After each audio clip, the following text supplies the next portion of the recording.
CJC1295 plus Ipamorelin. This is your complete guide on how to mix these peptides and dose them. My name is Cooper. Welcome back. If you're new here, I run a channel about peptides, health, biohacking, longevity, and anti-aging. And in today's video, as I said, we've got the CJC1295 plus Ipamorelin peptide here. Now, before I get into it, I'm gonna show you how to dose these. I'm gonna show you how to mix these. This video is strictly for educational purposes and informational purposes only. I do not condone or recommend that anybody use any sort of these chemicals. I am just purely providing information and hopefully providing you some insight so that you can take this and do some further research and kind of explore if this is something that you may wanna mess around with. So first off, some of you guys might be asking yourself, well, what are peptides? Now, here's what I can tell you. Peptides are strings of amino acids that are strung together essentially using chemistry to create a peptide that is found in the body. So again, amino acids, these are like the building blocks of proteins. And we have peptides that are naturally occurring inside of our bodies. And so injectable peptides, something like one of these, it comes in a vial like this, CJC1295, it falls under the category of a growth hormone releasing hormone. So basically what it does when injected in the body, it goes up to the pituitary gland in your brain and tells your body to produce more growth hormone. Now, Ipamorelin falls under the category of a growth hormone releasing peptide. So that is going to send a message up to the pituitary gland to release that growth hormone. That is why you'll oftentimes see and you'll hear about CJC1295 being paired with Ipamorelin, or a different growth hormone releasing hormone being paired with a growth hormone releasing peptide. The other thing that you're gonna see with CJC1295, you're gonna see it sold with DAC or with DAC or without DAC. DAC stands for drug affinity complex. So what I would actually recommend is to go with the without DAC, without drug affinity complex, because that drug affinity complex is basically added in there, which is going to make the peptides stay in your body for a longer period of time. Now, the way that growth hormone works in the body is it has a pulsatile nature. So essentially your brain will release in a pulsing fashion, release growth hormone, and it circulates in the body, and then those levels kind of dip, and then there's like another pulse. So when you're using the peptide without drug affinity complex, it's a closer mimic of essentially what happens inside your body naturally, which is why I would recommend using that one. So first I want to go over the supplies that you need. You do need a few different things here if you're going to be injecting or messing around with any of these peptides, okay? So the first thing is obviously you will need a peptide. Most of the time they're going to come in these 4 milliliter pucks. It's kind of like a powder down at the bottom. I think it's called a lyophilized puck. So it's a freeze-dried puck of the actual chemical in there. The other thing that you're going to need is you're going to need insulin syringes. So something like this, or these are slightly different, but also very similar. This will be for reconstituting or essentially mixing the reconstitution solution into the vial, as well as this is what you would use to inject this. Also here we have the reconstitution solution. So this is distilled water with, I believe it's 0.9% alcohol. That is your reconstitution solution. You will need some sort of isopropyl or rubbing alcohol. I use 91% isopropyl alcohol.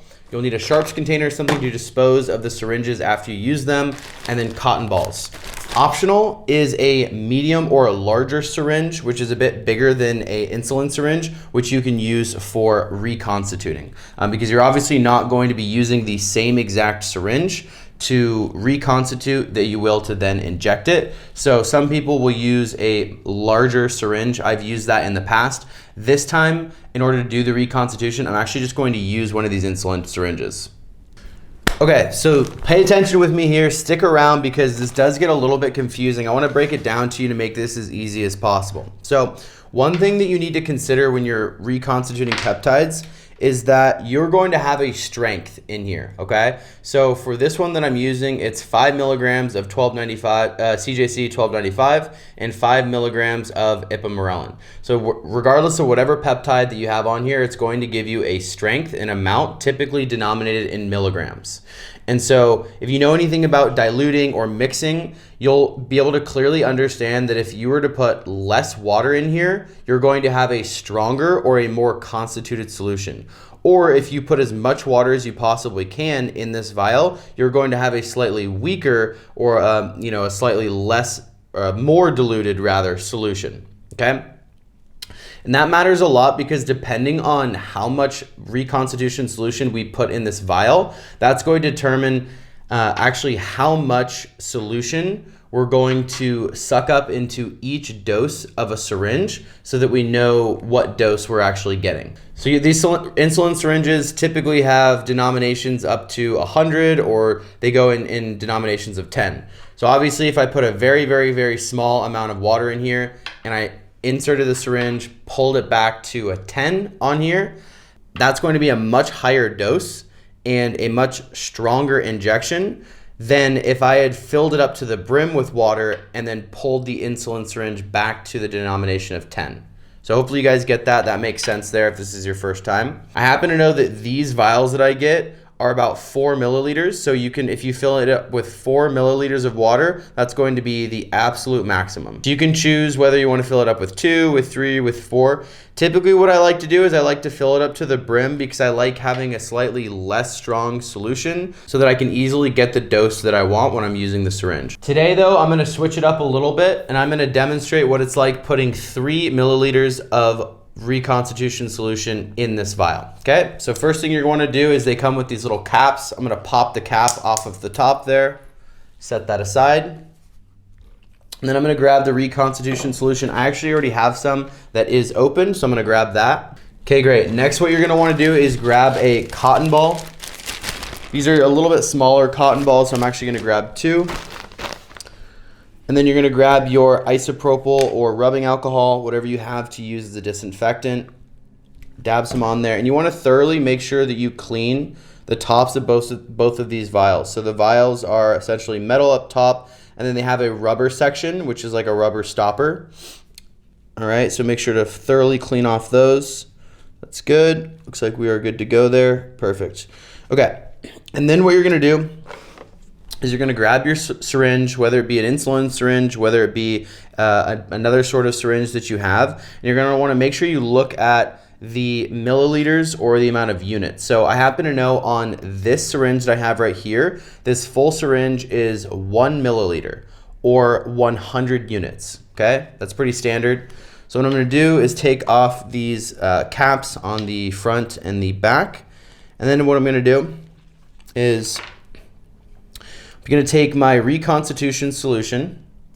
I'm going to invert it, so you always invert it, and then what you do is you take your syringe, you pull it back with air to the desired amount. So I'm going to pull it all the way back there to the very end where it denominates 1 milliliter / 100 units. Okay, I'm going to then stick it in the very center of the rubber stopper piece. All right, there it is. Then I'm going to push the back of the plunger in fully, all the way in, until I've just pushed it with air. All right, and then I'm going to pull back on the plunger to start filling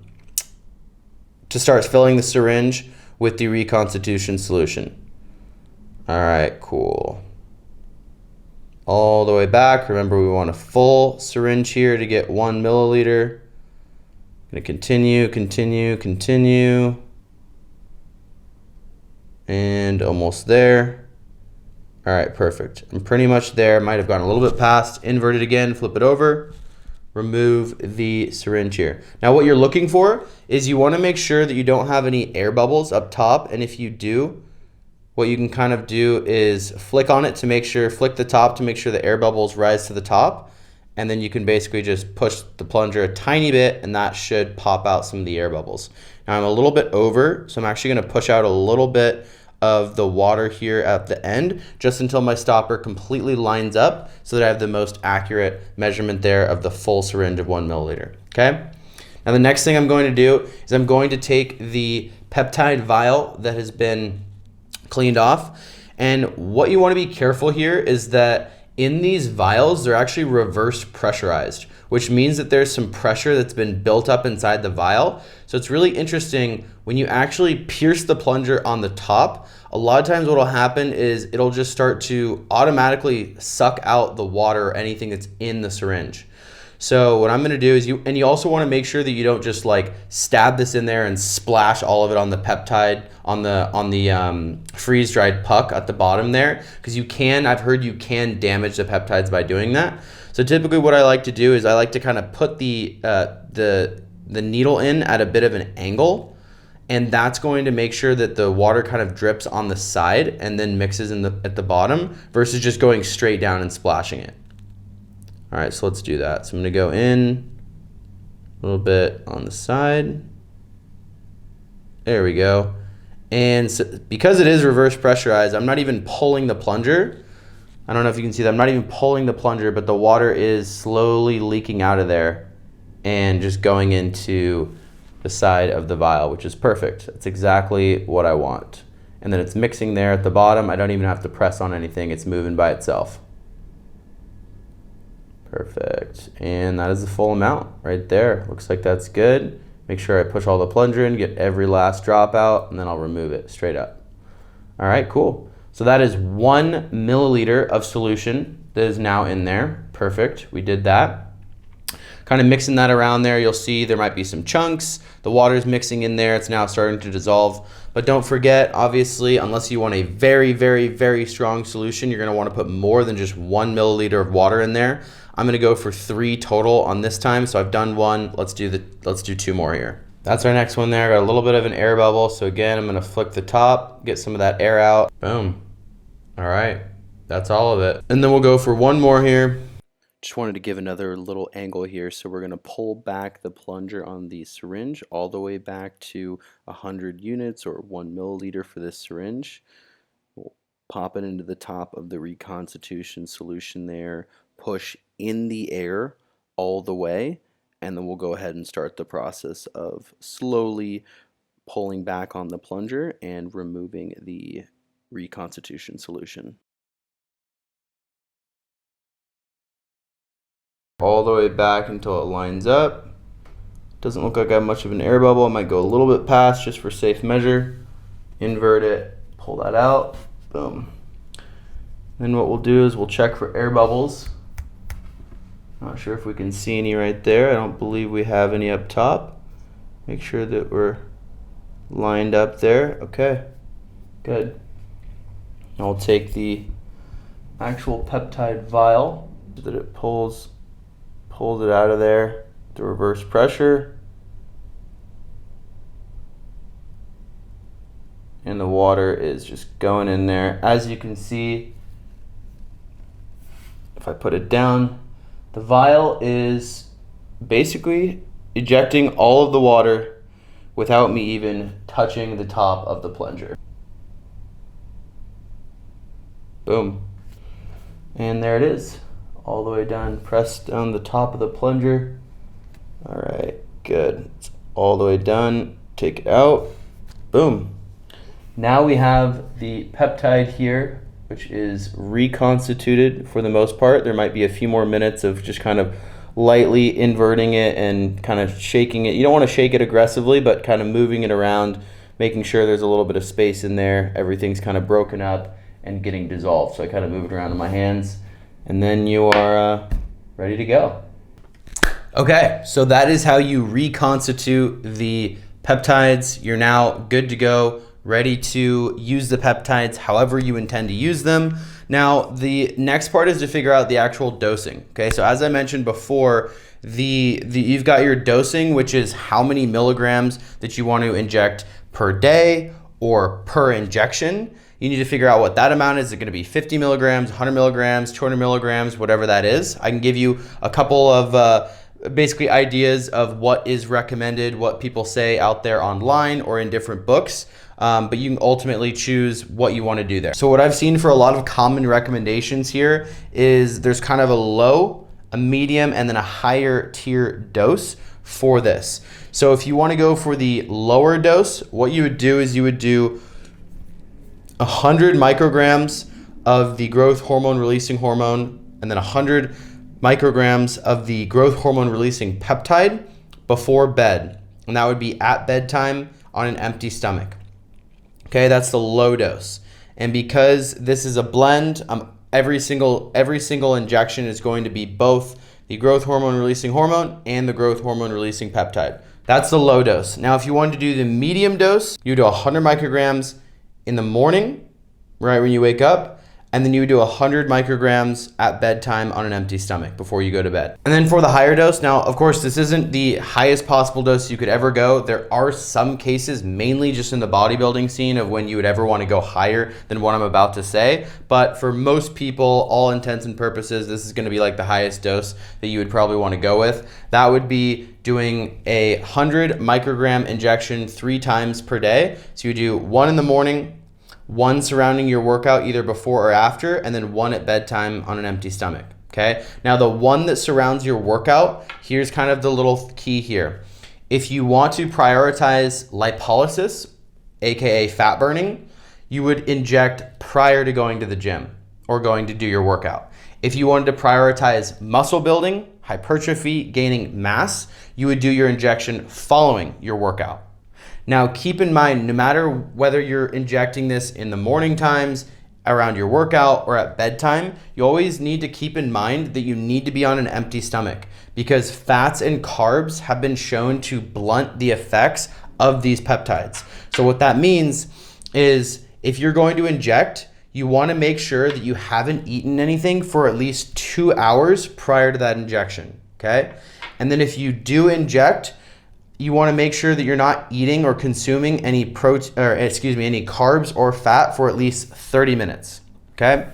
So nothing in the stomach 2 hours prior to injecting, then nothing in the stomach 30 minutes after injecting, okay? And then we need to figure out for each dose, how do we actually get that into our insulin syringe, right? So for that, I'm gonna grab a new insulin syringe, but essentially what you're looking at there is trying to figure out, okay, if I want 100 milligrams, or excuse me, if I want 100 micrograms, 100 mcg per injection, which is what we're going for here, which is what I'm gonna demonstrate, then you're asking yourself the question, how much do I actually suck up into each syringe for that dose? So I'm gonna get into that. There's actually some helpful peptide calculators that they have online. So I typically I know there's an app that you can use as well. Typically what I've done is I've just gone on Google, I type in peptide calculator, and it should be like one of the first ones that pops up there. So I'll go ahead and show you what that looks like. It says peptide calculator beta.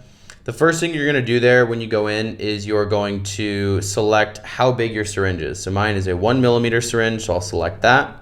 And then you're gonna select the peptide vial quality. So this is basically, it should say on there how many milligrams are actually inside of this peptide. For me, I know on here that it is 5, so I'm gonna select 5. How much bacteriostatic water are you adding? Okay, so for that, I used 3 milliliters, so I'm gonna select 3 milliliters. And then how much of the peptide do you want in each dose? Well, for me, it's 100 micrograms, 100 mcg is what we're gonna be demonstrating with for each one. So then it says at the bottom there, to have a dose of 100 micrograms, pull the syringe to 6. Most protocols that I've seen with this peptide are going to be doing 5 days on, 2 days off. And you can cycle this, you can do this monthly, you can do this whatever it is. There's kind of mixed reviews online, what you see in some of the literature, some of the books, and just in some of the peptide communities on whether or not you should cycle this. I think for anything that is kind of playing with your endogenous hormones and things like that, yes, you definitely should cycle it. In my opinion, it's not just something to, hey, let me hop on this haphazardly and just, rip it to the T, forever and just, in perpetuity. It's good to give your body a break. Even though these peptides are occurring inside of our body, it's still good to give yourself a break, kind of go back to normal for a little bit. So I would kind of recommend, I've seen a lot of people do this for about 10 to 12 weeks as a cycle. It would be 5 days on, 2 days off, and then they get off. However, it's up to you based on whatever you see, whatever you've researched, however you're feeling. You can do this 6 days a week, 7 days a week, whatever it is that your heart desires. The other thing to keep in mind is you want to space out your doses at least 3 hours apart. So remember how I was talking about earlier that growth hormone has a pulsatile nature, the way that it is released. And so basically, I'm not gonna get too into the weeds here, but there's a specific reason based on that, which is why you wanna dose your peptide injections at least 3 hours apart. So if you're doing, a morning, and then you're waiting 3 hours and you have a workout in the middle of the day, and then you're doing it at night and it's 3 hours after your workout, that's good. Just make sure to be the most effective and get the most out of these peptides, which they can be kind of expensive, is you do want to make sure you are spacing them out 3 hours apart from each other. Once you have this reconstituted, you're going to want to store these in a cool, dark area, basically in the fridge. Okay, every time you close your fridge, typically all the lights turn off in there and it's a cool temperature. That's where you want to store them. There's a lot of conflicting information online about the shelf life of peptides. Some sources will say that their shelf life is about 4 weeks. Other people will say it's about 3 to 8 weeks. So it's somewhere within that range is kind of what you can bank on.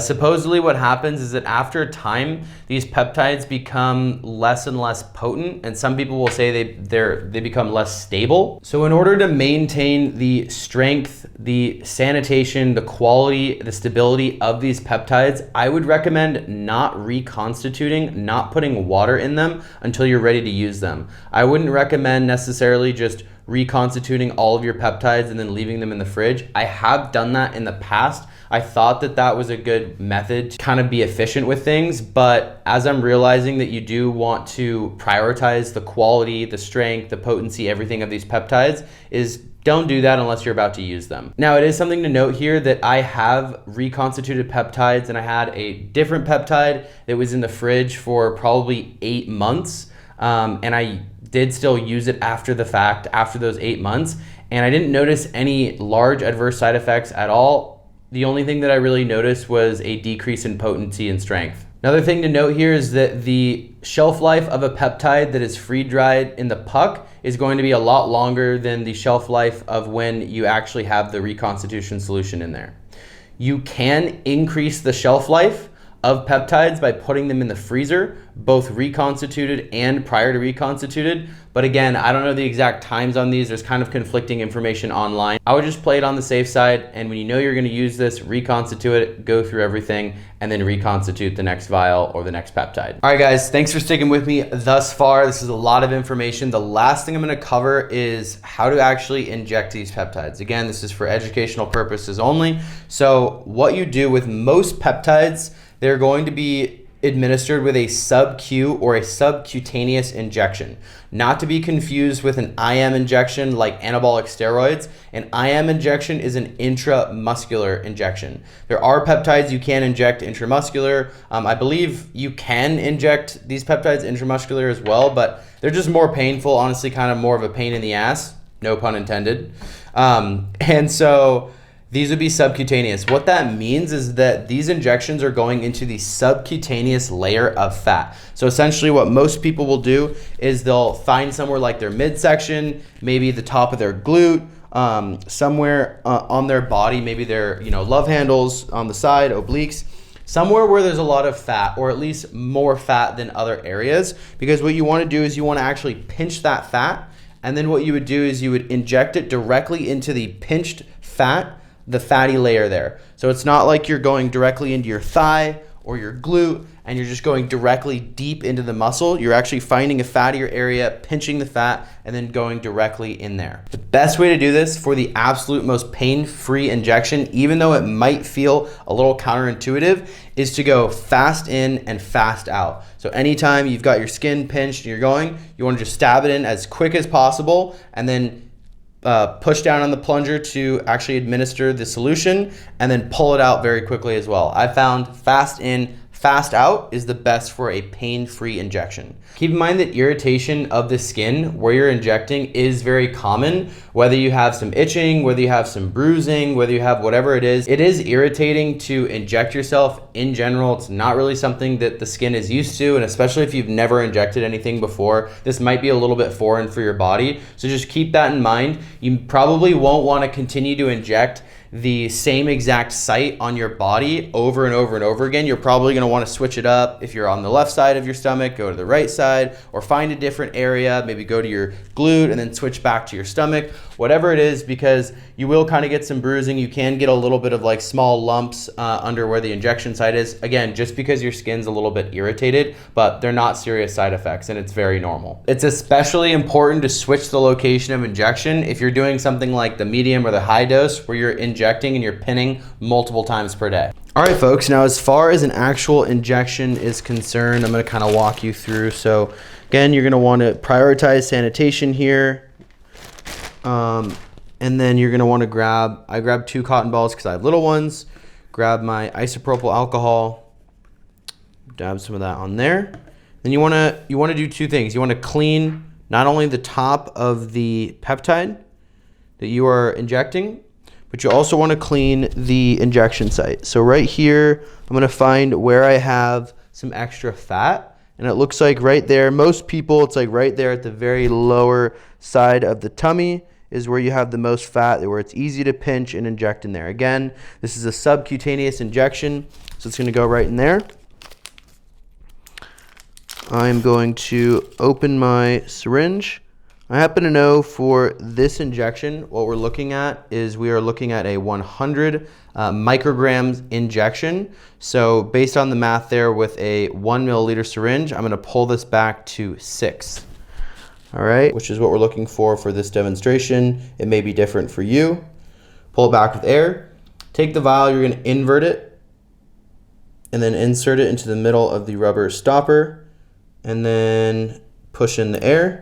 And then you can slowly pull back the plunger to get your desired amount there. Sometimes it's a little bit difficult because of the reverse pressure. Like sometimes it will not, like it'll just be pressurized and it won't really let you like pull back the plunger, or when it does, then you pull it back and then it'll kind of like try to shoot out on you again. So what I do to counteract that is pull it back and then you invert it to where it's no longer in the solution and then pull it out. And then what you can do is at the top, you may have a few air bubbles there. You can kind of flick it to get those to rise to the top, and then just lightly kind of tap on the bottom of the plunger to send out a little bit of air. All right, perfect. Now you got nothing but air. And then you grab whatever section is. I'm gonna pinch here, and again, fast in and fast out is the best for a painless injection. So ideally, you can kind of use it like just a little stabbing motion and just go fast in and fast out. Boom, in, push the plunger down, do your injection all the way in, make sure you have everything, and then fast out. Boom. Pretty much painless there. Sometimes you'll notice that like some of them are literally painless, you can't even feel them go in at all, and then sometimes they actually do kind of hurt.